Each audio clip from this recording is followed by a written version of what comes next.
What a special privilege it is for me to welcome all of you this afternoon to this, which is the 14th annual TD Canada Trust Walter Bean Visiting Lecture in the Environment. 14 years. That deserves a round of applause, I think, frankly.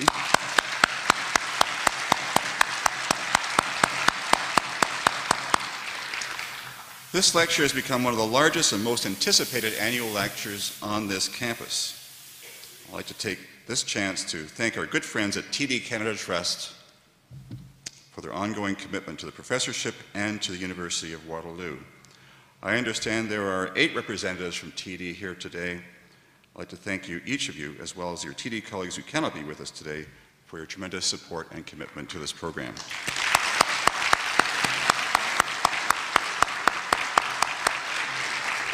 Now, it is also my great pleasure to welcome our special presenter for this evening, Dr. Joe MacInnis, who's over here. Joe is a longtime friend of the university and of the faculty, and from everything I've seen and read, he is indeed a true Renaissance man, if ever there was one. I'll tell you more about Joe a bit later in the program. I know that Joe has prepared an amazing presentation for us, and I am really looking forward to it. So thank you, Joe, for joining us this evening. We are really pleased to have such a large crowd out to the lecture again this year. Thank you so much for taking time out of your schedules to join us. One of the things that makes this event so unique and so successful is that it is shared by 3 faculties on this campus: engineering, science, and environment. This approach reflects Waterloo's collaborative team spirit and our understanding that finding answers to complex environmental problems cuts across disciplines, programs, and faculties. This year, the Faculty of Environment is thrilled to be your host for this afternoon. If you could indulge me for just a few minutes, I'd like to share a short update on some of the significant happenings that have occurred in the faculty over the last year. We have prepared a short 2-minute video to just show you some of these highlights of the past year's activities. So let's roll the video, please.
I love that soundtrack. I don't know, it sounds like an old Western or something, rounding up Dogies. Well, we want to continue with the program. This past year, we had a very successful year. We launched the new Center for Ecosystem Resilience and Adaptation last October, you might recall, for those of you who were part of our experiences. We then launched the new School of Environment, Enterprise and Development, called SEED, on November 6th, with a crowd of over 400 guests, including Minister Tony Clement. This past June, the UW Summit Center for the Environment was completed in Huntsville as part of the G8 Summit proceedings. That's a beautiful facility. If you're familiar with Huntsville, it's up by the high school and the recreation center, overlooking Can Lake. It's currently being fitted out with laboratories for ecology, seminars and reading rooms, and dormitory space for up to 48 students and 4 faculty. It's a beautiful building.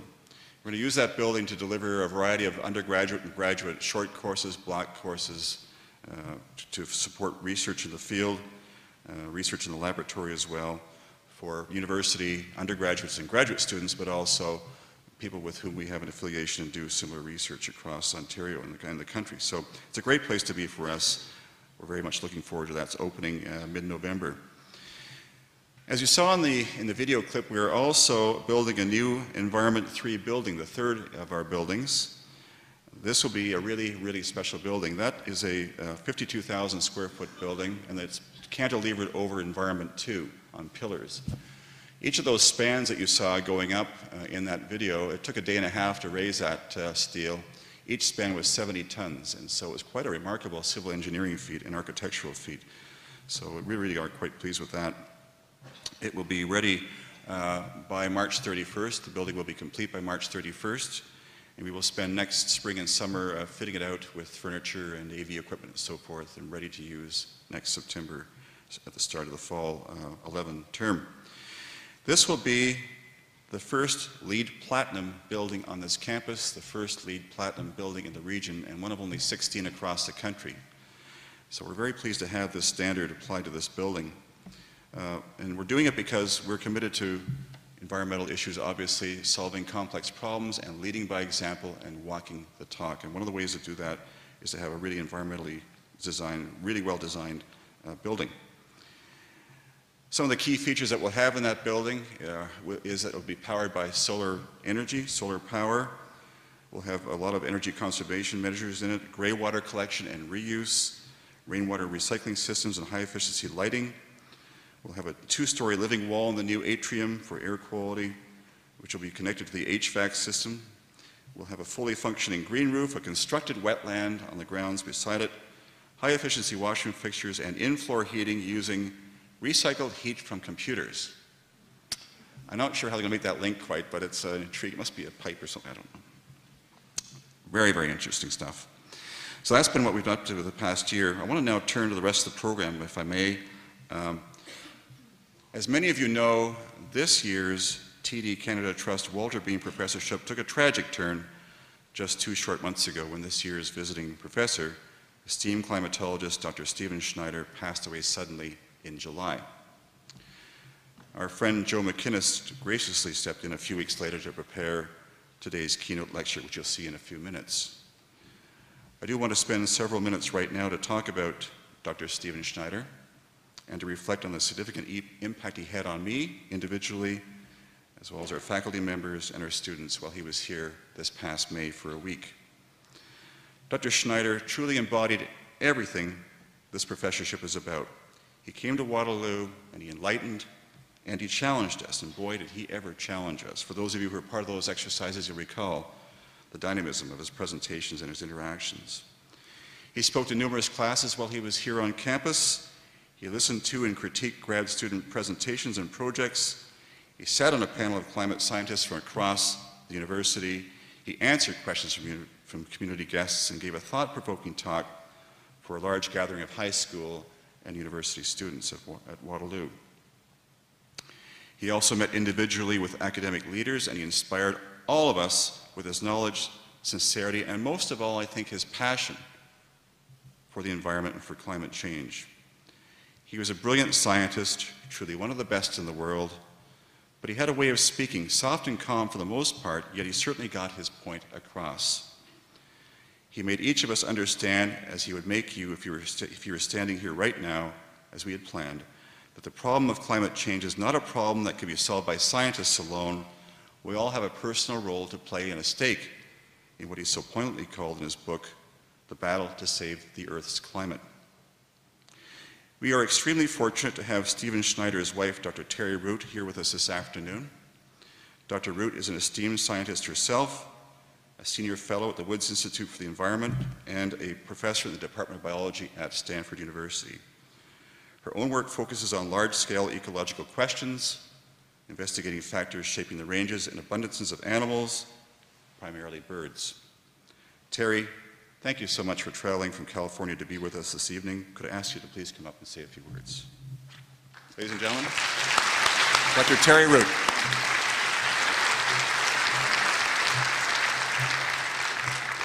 Thank you, and thank you for inviting me, and thank you for inviting Steve. I don't think I'm going to get through this, sorry. What I really want to do is I want to say how much he really, truly enjoyed being here. And so I would like to go through a little bit about him, just so that those of you who weren't able to see him before, you can get some sense of it all. So I'd like to talk about the leadership lessons from Steve. Steve reached many, many thousands of people through his scientific papers and his lectures. He talked about everything from dangerous climate change to engineering and management and to science and policy. He also gave public talks where his hands were always moving faster than his mouth, I think. It just stopped working, there we go. Through his books, he wrote several books. His first one, The Genesis Strategy, came out in the mid-70s, where he was already talking about climate change as an issue we need to be addressing, to his last book, Science is a Contact Sport, which I think we all have learned that indeed is the case, what science can be when you're working on climate change. He gave advice to 8 of the US administrations, even to George W. Bush, but guess what, he didn't listen. He also was very active in the IPCC, Intergovernmental Panel for Climate Change, which is an international body. He also was, some of the most important scientific contributions that he made were the effects of clouds on the climate, whether they were tall clouds or wide clouds, what happened and the difference. He also talked about aerosol particles and climate and how they interacted. He was very, very proud of the work that he did on quantifying uncertainty, because that's something that hadn't been done before. He worked with me on how the climate impacts plants and animals around the globe. He worked on policy options for adapting to climate change, so he was also working with policy. He also identified levels of the dangerous anthropogenic interference of climate change, and this was some of the work that he did at the IPCC. And Ben Sanders said, Stephen Henry Schneider will be remembered as one of the heroes of our age, as the man who helped nudge humanity into the path towards the more stable and sustainable climate future. Thank you so much for watching and listening.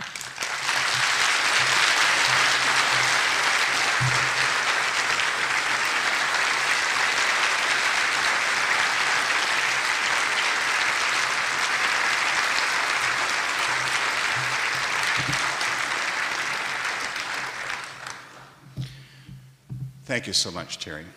I know this cannot be easy for you. It has been a great deal to us to have you with us today and to be able to share the stories about Stephen and his impact with us. We are committed to helping to carry on this work in whatever way we can as a university community, and we certainly hope that you will stay connected with us, keep in touch, and visit us again. As I have said, Stephen had a profound impact on all of us when he was here in May. We wanted to pay tribute to him in some way as a formal part of this afternoon's proceedings. After his passing, his tragic passing, the accolades and testimonials certainly flooded in from all over the world. It was apparent then, if it wasn't before, that this man who visited Waterloo was no ordinary scientist. We pulled together some of the unbelievable tributes in a video montage. We hope it will give you a sense of his amazing life and work. Please watch and see for yourself.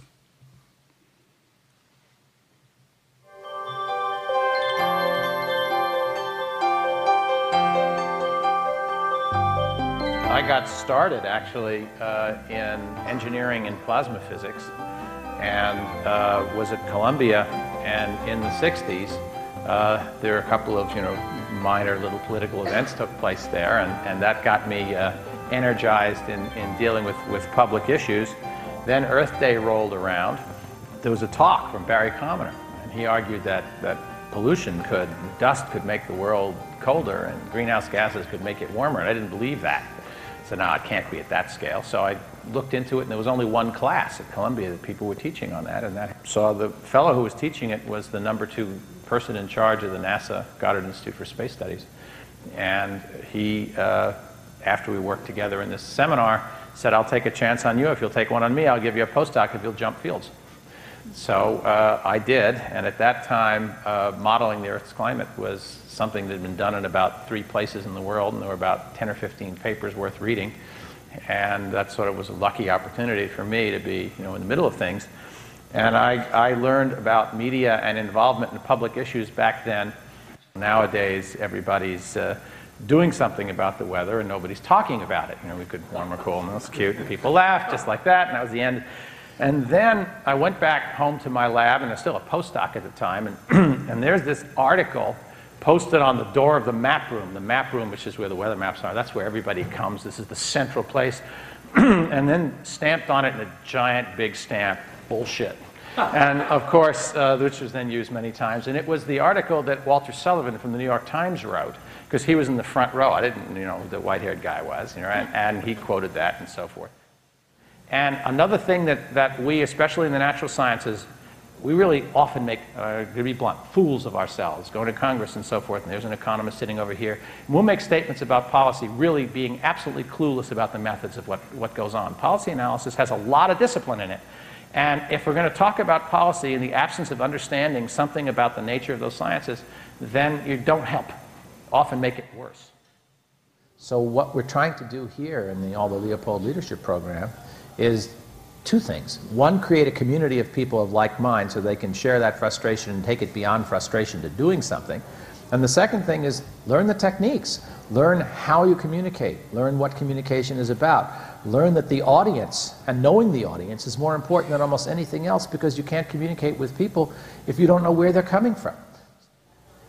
Well, personally, I'm here because I am just delighted to see as many of my colleagues in mid and even senior parts of their careers saying, time to come out of the cloister as a 100% occupation, and let's get out in the real world, dirty and sometimes unpleasant as it is, and let's build a community of us so that we can reinforce each other while at the same time learning about people in industry and other groups whose activities are both the problem and the solution. And what I want to do is train the young future leaders so that when they go out and they start discussing a complex policy issue, they don't just out of the top of their head start talking about a cost-benefit analysis. They don't know what it is. So if we want to have quality in academics, we argue it should be quality in our disciplinary work. We also need to have quality in our outreach work. So for younger people, the key is go ahead and do things, but do them carefully, slowly, and build your skills so that you can not only be more effective, but you don't commit career side along the way, given the realities that the reward structure is still primarily on your scientific contributions early in your career. The public world can't allow death. So we have what I call, we'll talk about it later, the double ethical bind. On the one hand, you want to make a difference in the world. On the other hand, you're a scientist, and that means you have to tell the whole story. The whole story means all the caveats. Well, I can tell you right now, it's impossible to do both. It can't be. Not in a 20-second soundbite, not in a 5-minute appearance before Congress. So the question then is it oxymoronic for us to even pretend that we can do popularization when the system constrains you to time limits that don't allow you to get close to the complexity of the problem? And what's already dangerous for high mountain residents and people living in Hurricane Alley and in the Arctic and in fire-prone zones like the U.S. West. I mean, we're already at the point where the increased directly observed impacts look kind of dangerous. What's going to happen to precipitation in Scandinavia or in Kansas? We don't even know the sign.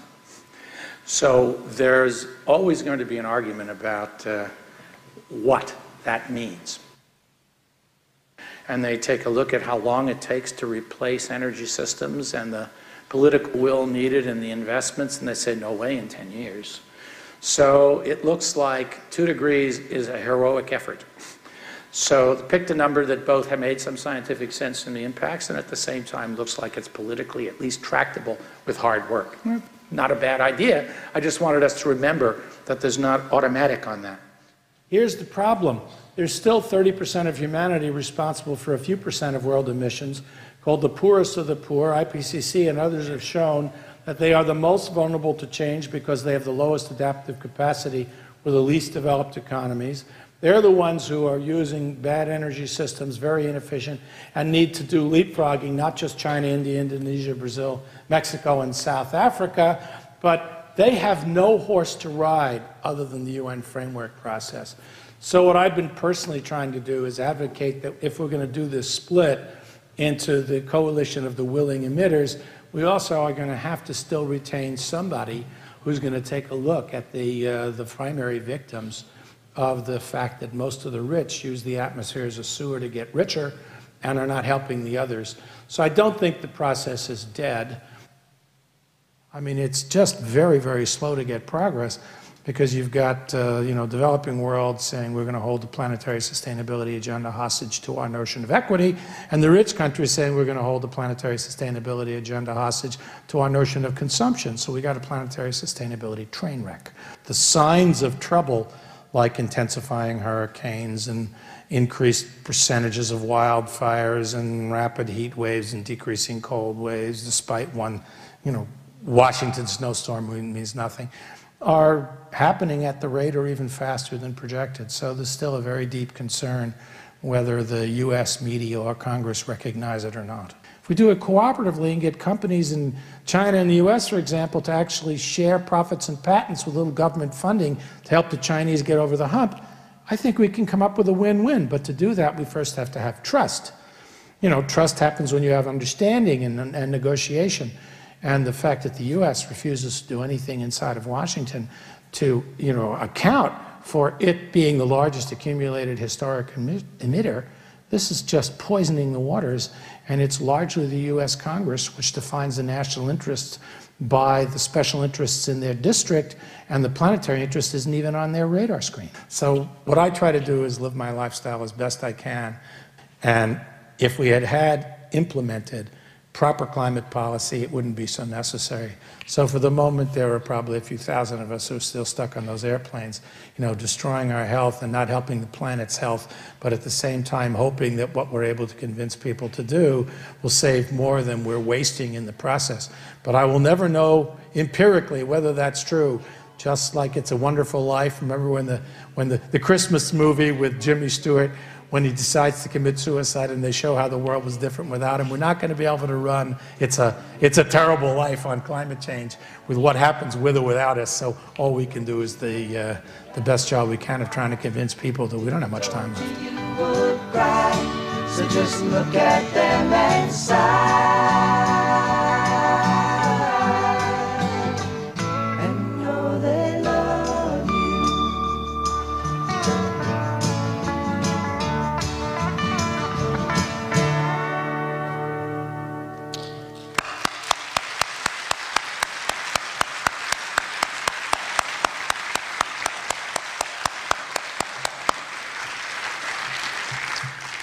He was an incredible person. We were truly fortunate to have known him, to have had the opportunity to have him here at Waterloo as our guest. If I can, I'd like to now turn to the rest of the program this evening. To introduce this afternoon's speaker, Dr. Joe MacInnis, I want to invite Jeff McBoyle, Waterloo's interim provost and vice president academic, and a former dean of the Faculty of Environment, to say a few words of greeting on behalf of the university. Jeff was a long-time geography professor who taught many climatology courses himself. His distinguished teaching award suggests to me that he too has a passion for enlightening and inspiring students. Jeff, could I ask you to please come up and say a few words of welcome?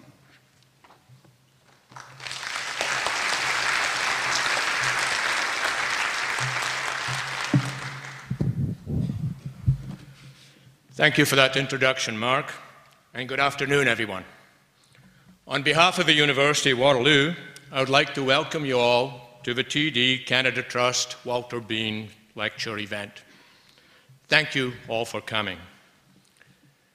At the University of Waterloo, we believe very strongly in the power of partnership, and the TD Canada Trust Walter Bean Visiting Professorship in the Environment has been a very valuable and enriching partnership for many years.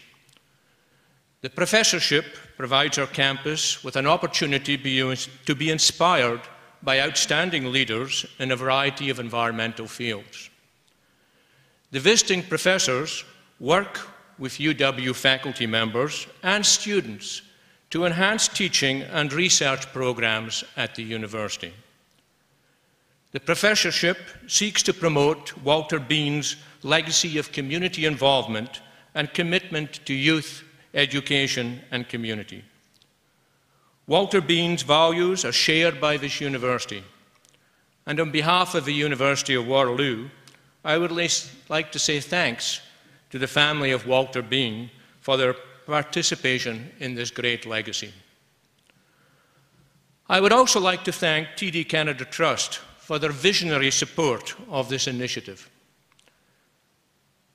Now, I would like to introduce a video message recorded by outgoing President David Johnson, who was unable to join us in person today. As, by this time, all of you know, President Johnson is being named Governor-General of Canada and is to be sworn in tomorrow. David served as president of the University of Waterloo for 11 years. He exemplifies the qualities that make Waterloo so special: the commitment to excellence, a collaborative spirit, and a global worldview. He has served the University of Waterloo with great distinction in so many ways with his vision, energy, and leadership, and now he will do the same for Canada. The University of Waterloo wishes him well in his future endeavor. Ladies and gentlemen, David Johnston. Could we roll the video? I'm so sorry that I'm not with you in person. This is my last official day as president of the University of Waterloo, and in fact I'm in Ottawa preparing for my new job, which starts tomorrow, Governor General of Canada. I regret not being with you very much because the TD Canada Trust Walter Bean Lecture Series means a great deal to me, and about that in a moment. But first of all, I know that Dr. Stephen Schneider, the noted climatologist, was scheduled to speak and give this lecture today, and of course is not with us. I send my deepest condolences to Dr. Schneider's family. We will miss him deeply. My association with the TD Canada Trust Walter Bean Lecture Series goes back a long ways. It's been 14 years here, but I was a member of the Canada Trust Board when the Walter Bean Lecture Series was first proposed. It was in fact proposed by Doug Wright, who was president then. I was a board member, and I was so enthused about the idea that I asked to have the privilege of moving the motion to approve the gift from Canada Trust to the University of Waterloo to establish this lecture series in Walter Bean's memory. And of course, since that time, Canada Trust married with TD to become a wonderful, larger financial enterprise. And those great Canada Trust traditions, of course, continue today in TD Canada Trust. This is a lecture series that we treasure enormously, particularly because we have not only the lecture itself, which we will hear later today, but also the guest with us to interact in a variety of ways with our faculty and our students and to have an impact that is really very broad and deep and profound. And I take a special pleasure in welcoming Dr. Joe MacInnis as the lecturer this year. Joe is a dear old friend. Joe, in fact, was the honorary chair of the TD Canada Trust Environmental Foundation for a number of years, and of course did that superbly, as he has done everything else he's laid his hand to. I first met Joe when I went to him for advice, and I'm not sure if he'll remember it, but I had just become the founding chair of the Roundtable, the National Roundtable on the Environment and the Economy. And I took advice from learned people, and again, one name came to the fore, and that was Dr. Joe MacInnis. So I picked up the phone and, in a rather tentative manner, asked if I could go and see him. Well, he welcomed me as if I was long-lost royalty. I went to his home. We sat in chairs across his workbench and began discussing some of the important lessons in sustainable development, which Joe, of course, had mastered long before the Brundtland Commission that gave birth to the National Roundtable, but provided us with some remarkably helpful advice in getting it started.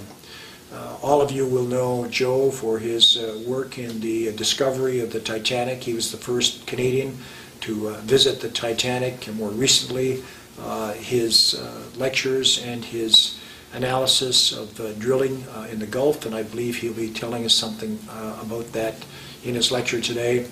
But Joe is one of those Canadians who you dream about. The Japanese have a title or an honor which is called National Living Treasures, where they actually honor the great heroes of their country before their demise. And if we had a National Living Treasure series in Canada, Joe, of course, would be one of the first members because he is truly that, a national living treasure. I'm sorry I'm not with you today to enjoy what he has to say, but I'll be with you in spirit, and I wish you another wonderful TD Canada Trust Walter Bean lecture, and welcome to Joe. Thank you.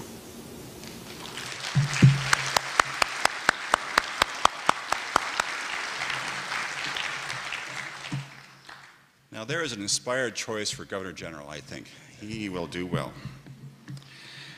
I'd like to now introduce our guest speaker, Dr. Joe MacInnis. Joe is over here. Are you still here? That's comforting to me. He graduated in medicine from the University of Toronto, and following his internship, he was awarded a Link Foundation Fellowship to study diving medicine at the University of Pennsylvania. 2 years later, he became medical director of the American Man in Sea program funded by the United States Navy and the National Geographic Society. His research on the health and safety of commercial divers working on the continental shelf took him to offshore oil platforms in the North Sea and the Gulf of Mexico and the Santa Barbara Channel, I believe, as well, off California. Some years later, he's supported by the Canadian government. He led 10 undersea expeditions to the Arctic Ocean to develop the systems and techniques needed to work safely in the near-freezing water under the polar ice cap. He was the first scientist to dive under the ice at the North Pole. Please welcome a man who loves the ocean and has spent a lifetime exploring the dynamics of leadership and teamwork in lethal environments, Dr. Joe MacInnis.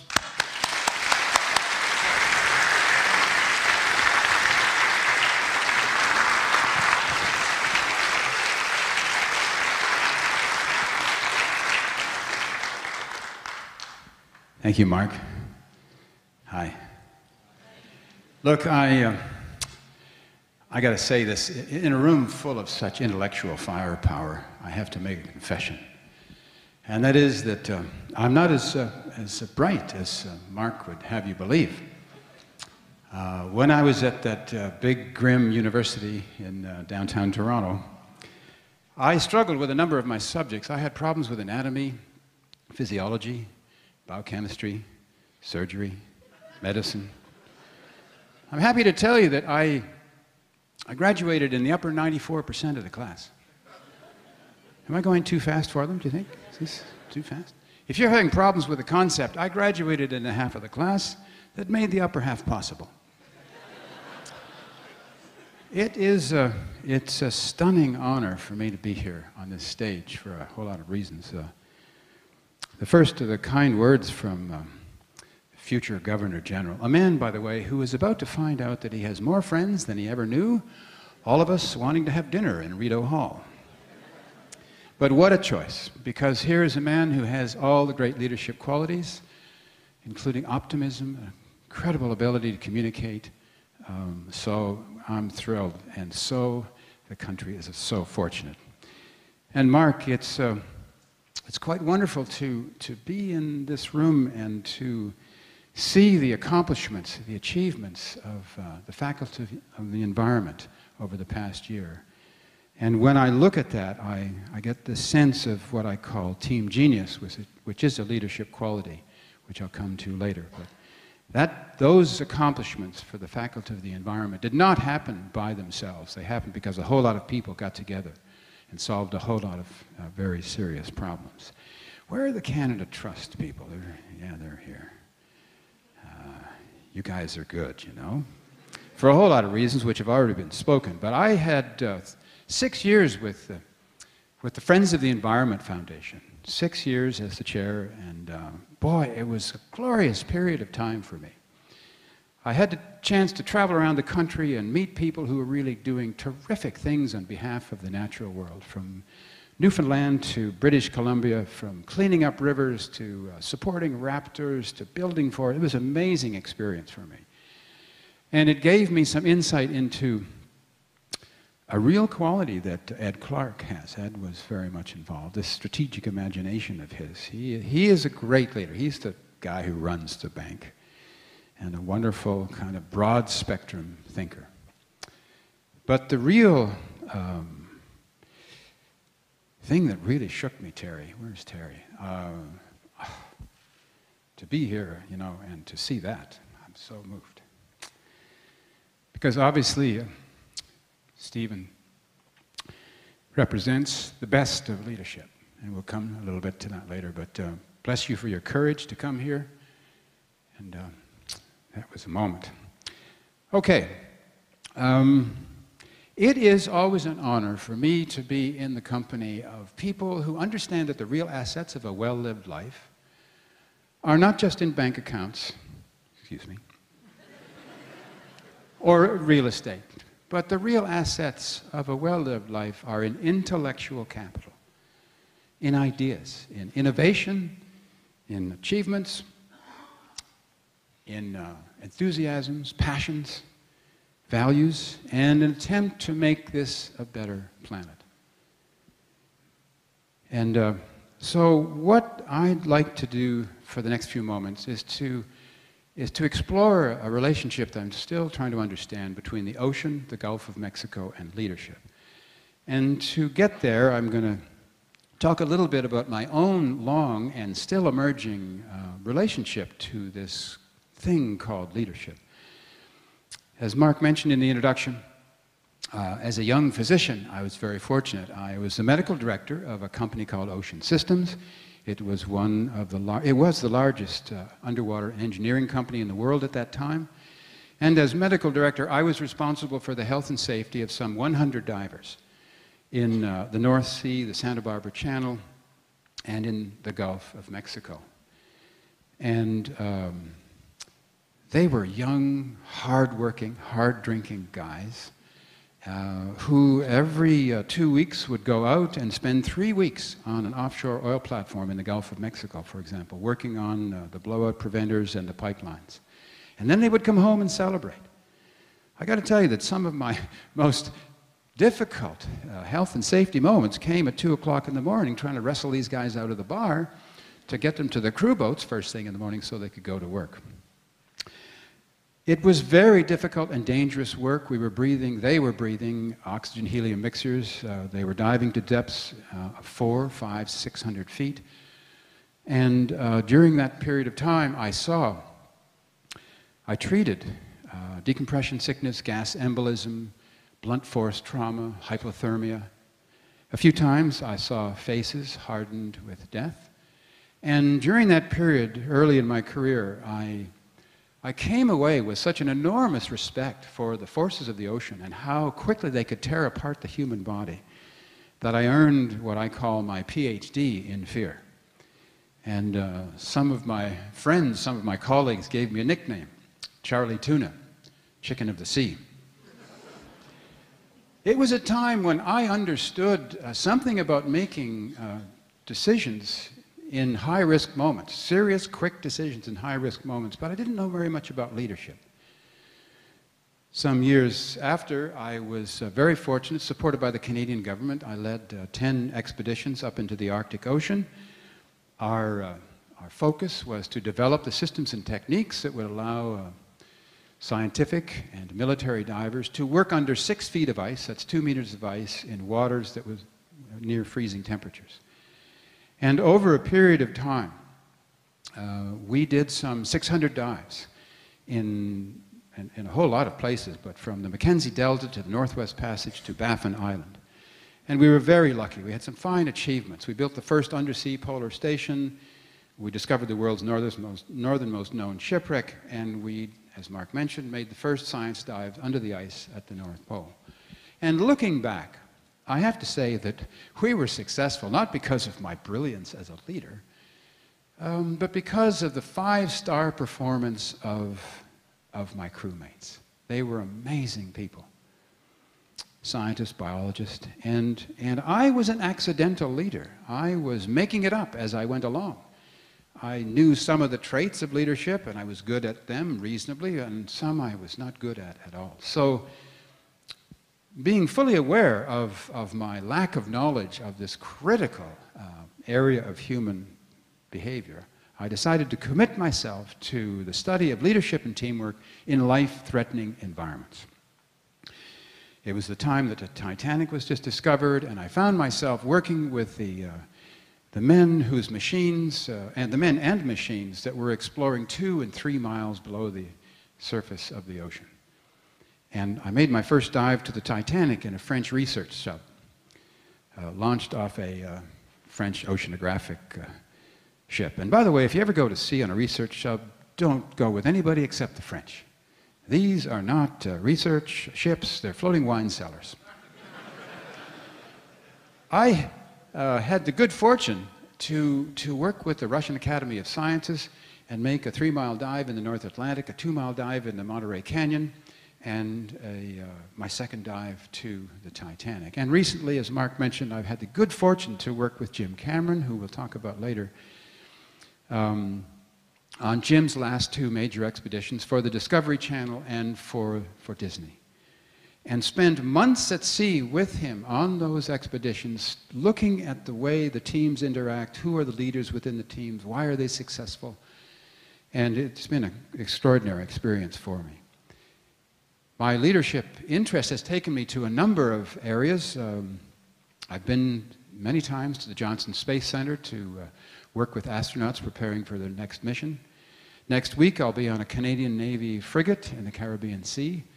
And in mid-November, I'm going to Afghanistan with the Canadian Forces on a leadership project.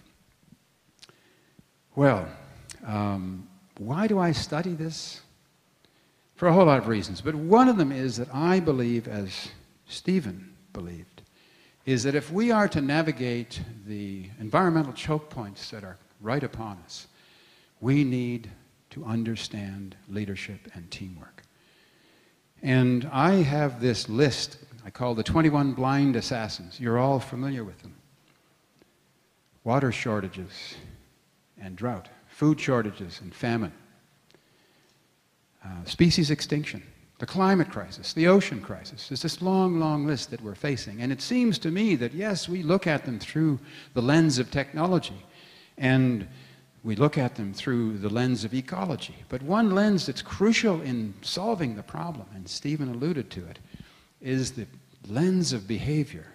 And this special area of behavior, personal, professional, political leadership.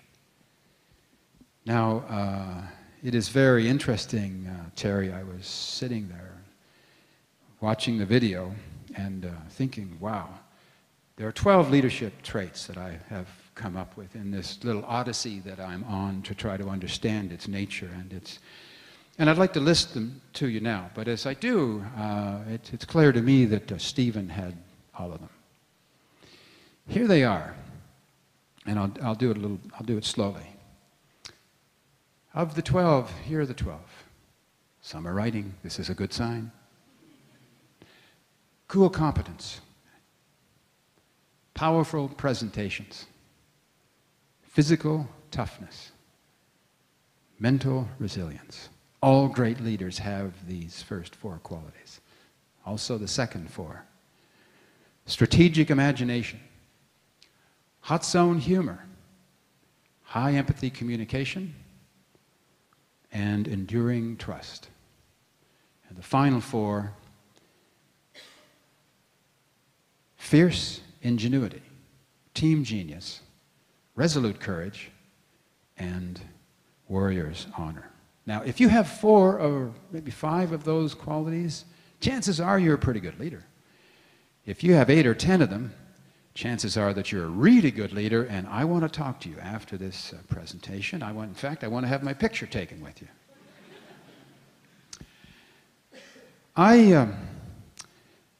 If I'm honest, I try to be honest with myself occasionally, and if I'm honest with myself, I have to say that I'm an unfinished, incomplete leader.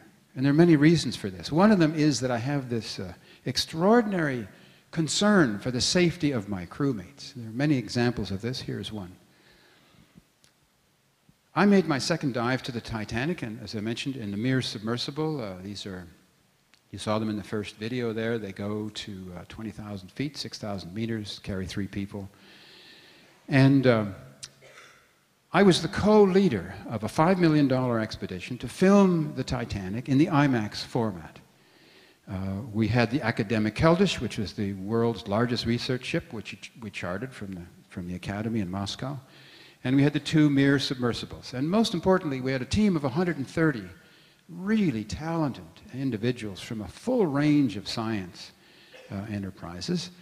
And thanks to the team genius of the Russian sub-team, we made 17 dives. We did the first scientific study of the Titanic, and we made a film, an IMAX film, that's now been seen by 8 million people.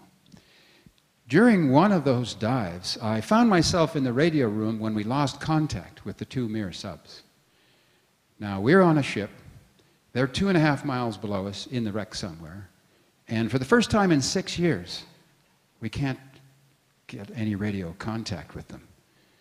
And I remember in that room sending out the first call, and normally we get a response right away. Everything's okay. Well, you know, we do this every 15 minutes or so just to make sure as the operation proceeds. Well, the second call went out, the third call went out, the fourth. And by the 5th, my heart was up to Mach 2, because I could imagine some of the things that were happening. Maybe a section of the Titanic's rusting hull had collapsed on the 2 subs, which are only 6 meters long, with 3 people inside each one of them. Or perhaps their oxygen system had gone down. So my mind went into bad diagnosis overdrive.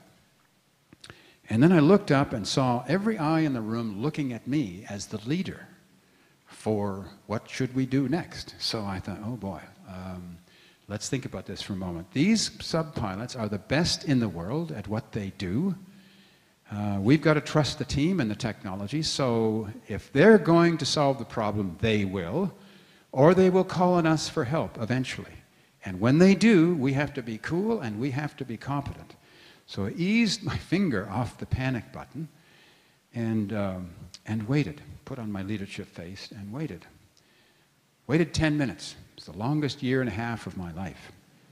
And then we got a call, and the call came in the form of an apology.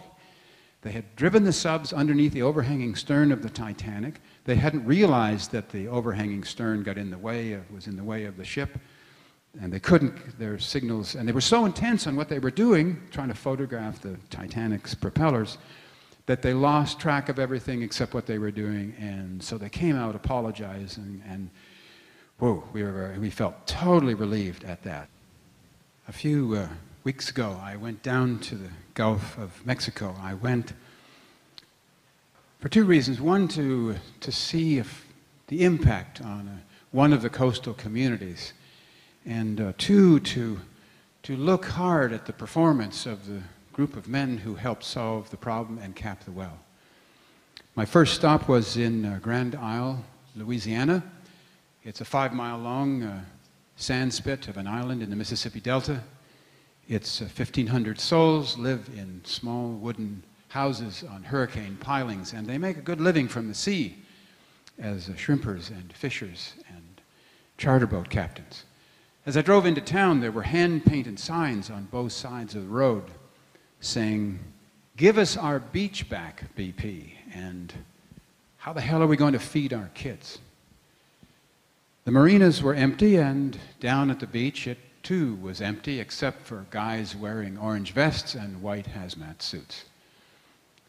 A lone helicopter circled overhead, and down by the edge of the ocean, front-end loaders were picking up sand and carrying it over to a 100-foot-long, all-black sand scrubber.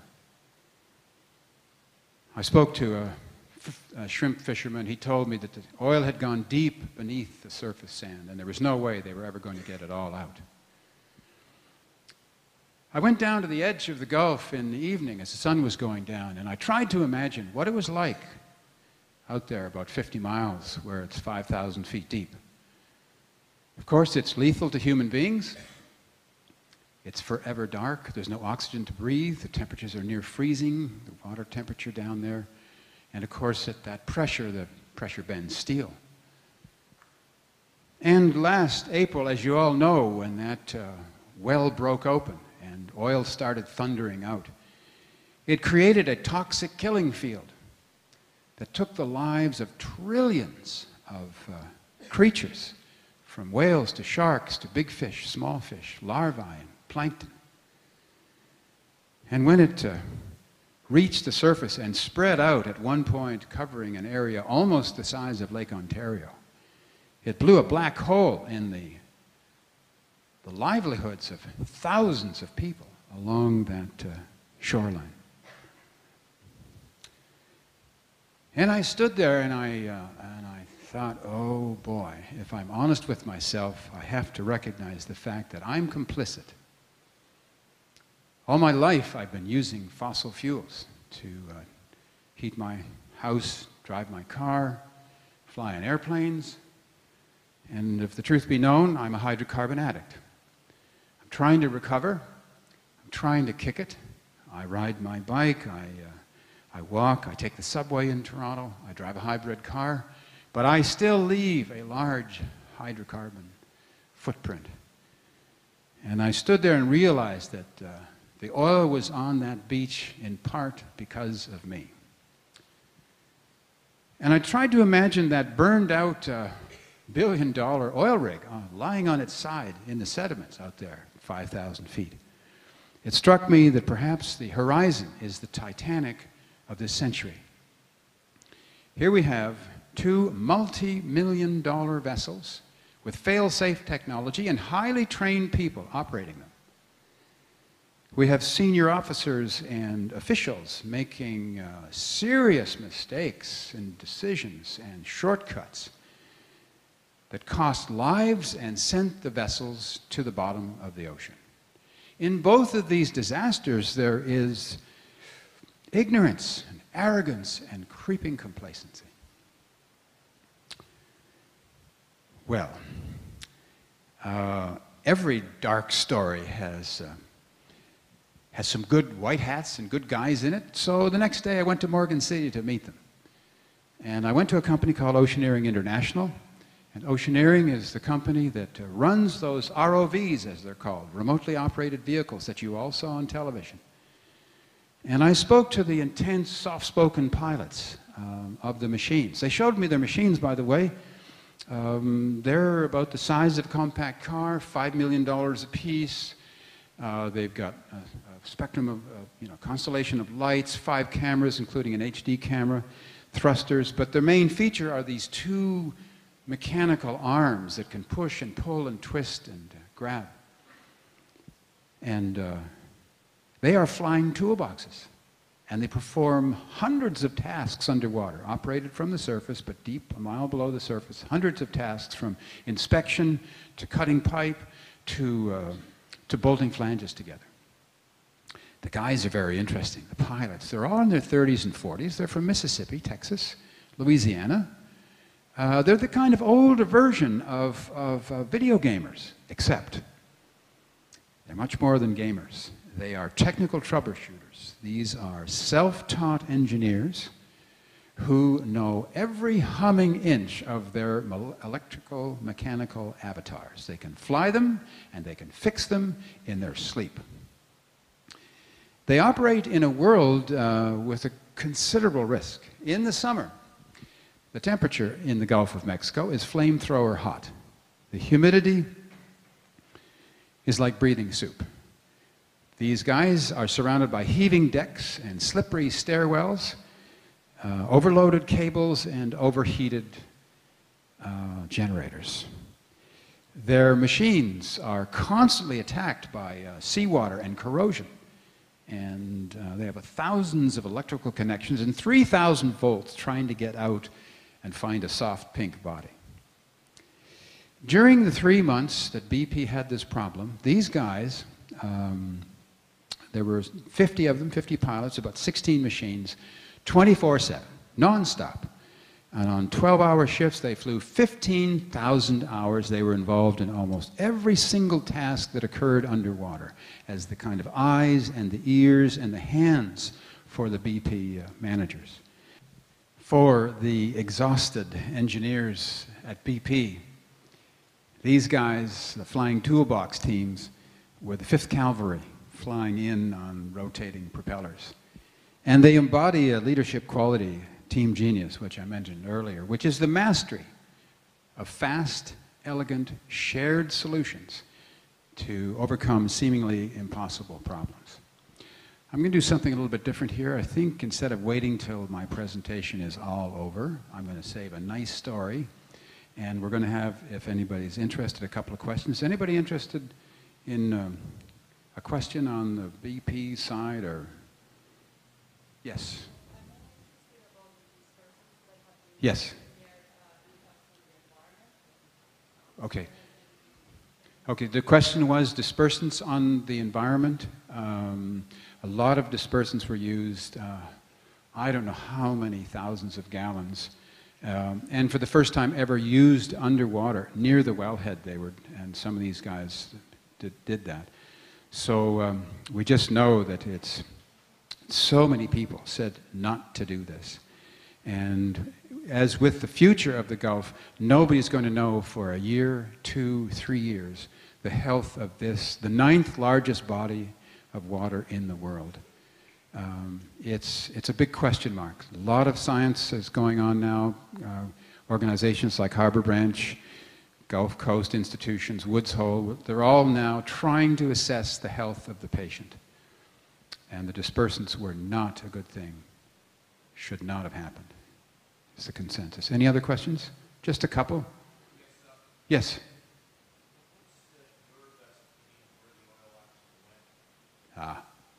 One of the things that infuriated me, where did the oil go? One of the things that infuriated me, made me very angry, was that we all seemed to talk, or BP led us to think only in terms of the surface slicks and sheens, which were very, very important. But everybody at BP didn't say anything about what was happening from the seabed to the surface. There's a mile of water in there. This is where the real killing fields took place. And I was furious because for the first 6 weeks, we never saw any video. And then we began to see it every day. But they wouldn't, the criminals were in charge of the crime scene. And they wouldn't let us see what was going on. They wouldn't let the scientists from Woods Hole and these other institutions go in and put the cameras up and start to do the measurements that would give us a much better indication. That, by the way, is not going to happen ever again. If there is something like this, and this is what Jim Cameron did so beautifully, by pulling us all together, we wrote a report, and one of the first things is the scientific community is going to be engaged in anything like this that happens right from the get-go. Any other questions? Did I answer that at all? No. That's typical of me. Usually I get rambling on here and forget. The oil, I think, they say that a lot of it has evaporated. They say some of it was collected. But I think it's on the seabed and in the water column. I think there are these microscopic droplets that are out there. And the truth is that we really don't know. Nobody knows for sure. But a big portion of it has to be in that water column from the surface to the seabed. Yes. And, you, big, good-looking guy.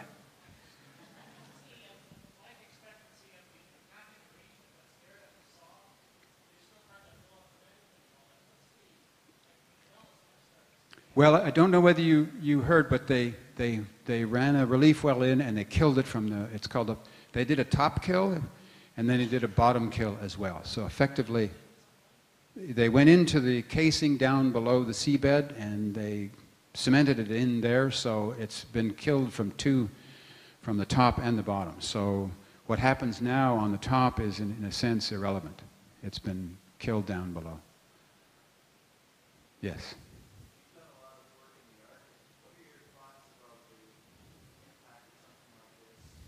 I tremble. I tremble. That's a bottle of wine and some serious conversation. First of all, yes, I did some work in the Arctic. I'm very concerned if we start drilling there, we just won't, if something like this ever happened in the Arctic, just no way we'd be able to respond to it effectively because of the ice, because of the temperatures. In a way, the blowout in the Gulf of Mexico happened in a, if you will, convenient place because it's warm water, air temperatures are warm as well, so the oil moved and evaporated, and there was good response from all those ports around the Gulf. But if it happens up in the Beaufort Sea, or there's a well being drilled north of Hibernia in water twice as deep, if it happens out there, we just won't have the response capabilities, and it'll be a disaster. I think I better continue because they're going to kill me if I don't. I get one story. I wanted to finish with a kind of upbeat story, and this has to do with two leadership qualities that I'm fascinated with: physical toughness and mental resilience. The story goes like this. Not long ago, the Discovery Channel asked us if we would do a live broadcast from the Titanic and to celebrate their 20th anniversary. It would be a $7 million project. We would dive down, we would land on the upper decks of the Titanic, and from inside the crew cabin of the subs, we would run these small robots down into the interior of the Titanic and bring back video images of rooms that hadn't been seen for almost a century. What we had to do was to get the video image from the robot back up to the sub, up through 2.5 miles of water, to the surface ship, then to a satellite 350 kilometers above, then down into 10 million living rooms. Technically, it would be the most difficult live broadcast ever. And the reason for this is that water, seawater, is 1,000 times denser than air. So we had 300 days to design, build, and test a surface-to-seafloor communication system with thousands of moving parts. And its main component was a very thin fiber optic cable that would be spooled out from a drum as the sub descended and landed on the Titanic. And of course, with wind and waves and currents, you could very easily snap the cable. That's why in 200 years of submarine operations, something like this had never been done before. So we arrive on the Titanic site with some great assets. We've got the Keldysh again, our workhorse. We've got the 2 Mir subs. We've got these 4 brand new small video cam robots. And we've got a wonderful team of 150 people who are really talented. And we have 7 dives before the live broadcast, 7 rehearsal dives. And the objective is, in those rehearsal dives, we will learn how to deploy the communication system. And we will get some footage from unseen rooms to edit into the final film. From the very first dive, things began to go wrong. When we deployed the surface-to-seafloor communication system, the video cam robots crashed because they were new and because of the pressure. When we got the robots working, we broke the cable. And when we got both systems working, we burned out the satellite dish. And the airdrop that you saw was the bringing in spare parts for the satellite dish. By the 4th dive, we were in the midst of a 24/7 ultra-marathon of failure, frustration, fatigue. There was always the risk of entanglement with the wreck. At one point, we had 3 of the 4 new video cam robots were not functioning. And in Washington, sensing a commercial flameout in front of millions of viewers, the Discovery Channel executives were thinking seriously of canceling the entire project. The pressure on the ship, the stress on the ship was enormous, and in fact it was so great that one member of the broadcast team, a guy who had been with the Olympics and the Super Bowl, who'd seen everything. But his brain went into cognitive lock, and he spent 3 hours staring a hole in a wall. And another guy, his brain cooked off to such a high temperature that the only way he could cool it down was with a steady stream of ice-cold vodka. It's at times like this that you pray for a leader with two qualities: physical toughness and mental resilience. And we had one. His name was Jim Cameron. This was Jim's expedition. Now, you know Jim as the guy whose films have won some 19 Academy Awards. He's also an acclaimed deep-sea explorer. He's done 6 major expeditions. By the way, he's an ardent environmentalist since Avatar has been released. He's been down to the Brazilian rainforest to help the First Nations people there stop the building of the world's 3rd largest dam. And as we speak right now, he's just been up to Alberta and the tar sands. He's got some things he wants to understand about what we're doing up there. He's a very serious environmental guy and a great storyteller and a great asset on behalf of the natural world. But Jim is so tough that when he gets in the water, the sharks take cover. When this thing was going down out there on the Atlantic Ocean with bad weather coming over the horizon, Jim was tight-lipped, optimistic, participated in every dive, went around to everybody on the ship and said, look, you guys, we can do this. We can make it possible. We can make it work. So inspired by Jim, our mantra was keep calm and keep going. Nobody slept. Nobody bitched. We just decided that what we would do is we would give it our very best shot and that we would live with the consequences. By the 6th dive, Jim was running out of options. He knew that to salvage the show, what he had to do was somehow get a video cam robot into a room that no one had seen for almost 100 years and come back with some footage that would be put into the final film. And so with 3 of the 4 robots out of commission, he decided to gamble on trying to get down and getting his camera into the Strauss suite. You remember maybe from the film, this is the suite where Jack sketches Rose. Just before the dive, I had a conversation with Jim about the possibility of failure. And he looked at me with those blazing blue eyes and said, failure, even repeated failure, can be crowned by success if we persist, if we stay the course. And the reason, if he were standing here right now, the reason he would say the reason we were successful was because 150 people on that team were professional and optimistic and tireless. As I look back on 20 years of trying to understand the dynamics of leadership, it seems to me that leadership is not just driven by intelligence, but it's really driven by empathy and enthusiasm. An intense empathy for the team and the task and the technology, and a sustained enthusiasm for whatever it takes to get the job done. And you know what I mean, because a sustained enthusiasm for getting the job done is part of the DNA of this university, and certainly a part of the DNA of the Faculty of Environment. This is where there is the expression of a grand love for the air and the ocean and the land. And so it seems to me that our challenge as individuals and as a community is to understand the dynamics of leadership, to develop them in ourselves, and to enhance them in other people. I'm going to leave you with a final thought, and that is that when you're 2.5 miles underneath the surface of the ocean, 4,000 meters, and it's cold, and it's dark, and help is hours away, there are 2 fundamental rules, and you know them because they define the relationship between you and this university and you and the natural world. The first rule is take care of each other, and the second rule is take care of each other.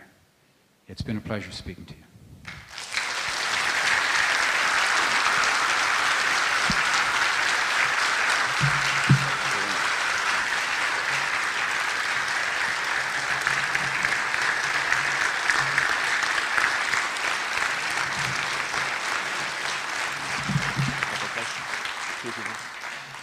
That was first rate. I hope you enjoyed it as much as I did. Really well done. Thank you, Joe. Thank you so much. We have time for 2 or 3 questions. Anybody wish to ask him any aspect of the presentation, or this middle row here? Having to do with leadership that you're studying, what was it that would have prompted BP not to say anything for so long? Yeah. Lawyers. I'm serious. It was that they didn't want to say anything that was going to put them in some kind of vulnerable position financially. This, by the way, this whole thing was driven by financial concern. They were 43 days overdue on the well. They had spent far too much money. They were trying to close down the well. And so they took shortcuts. And there was questions about the cementing, there was questions about the casing size, and they were in a hurry to get off the well and go on and do something else. So they compromised, took shortcuts. And I think their initial response was, don't say anything, guys. We all thought, they might clean this thing up in a couple of days, because the blowout preventer is actually supposed to work.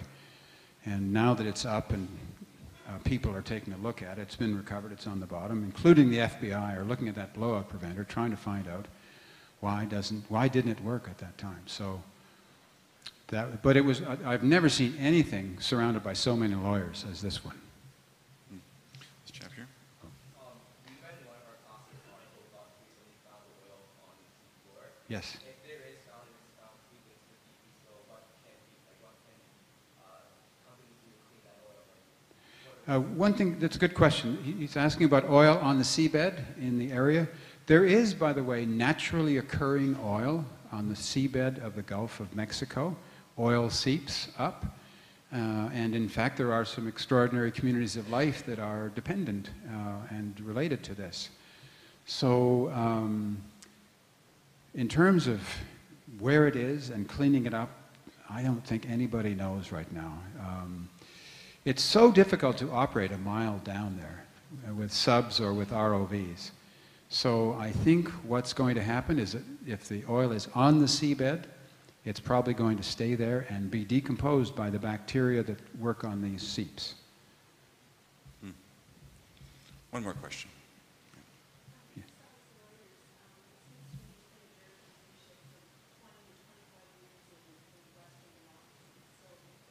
Yeah.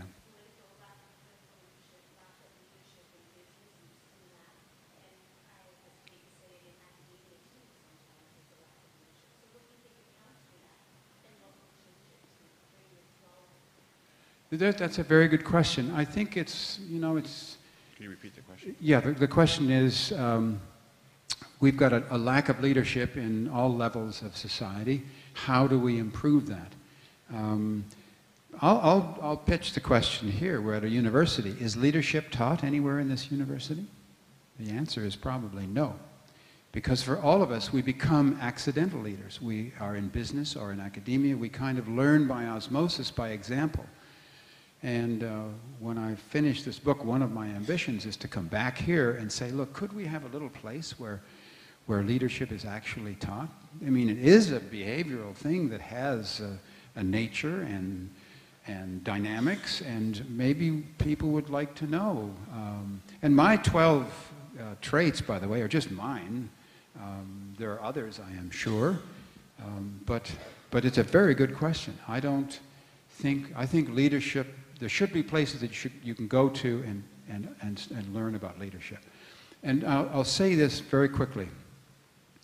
Leadership is extremely complex. That's the first thing, because it's skills that are operating at several levels, singly and sometimes simultaneously, in all good leaders. It's essential. There is no decision. None of the successes that have happened in the faculty have happened without some kind of leadership. So it's essential to every project, big and small. And it cannot be learned except in the line of fire. What can be learned is examples of good leadership that we can read about or can be talked about, and we can see it in people like Obama. We can see it in Hayward.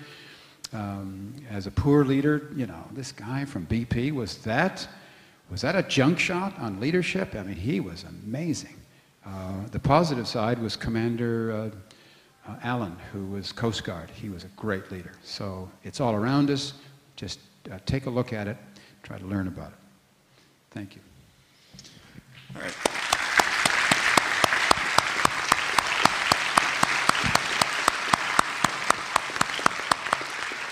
Thanks very much for your questions, and thank you, Joe, for your insights. I want to draw the afternoon to a close, the session to a close, if I might, by thanking Terry Root for being here with us and for joining us with this presentation. Terry?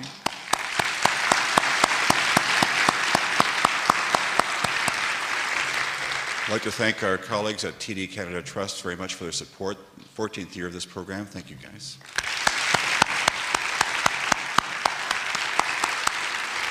And to Jeff McBoyle from the University of Waterloo Senior Administration as well for helping us host you. And to all the staff from the Dean's Office and the Faculty of Environment generally who have helped put this program on. Thank you so much. So ladies and gentlemen, that really does conclude the presentation, the afternoon's activities. Thank you very much indeed for coming this year. Thank you.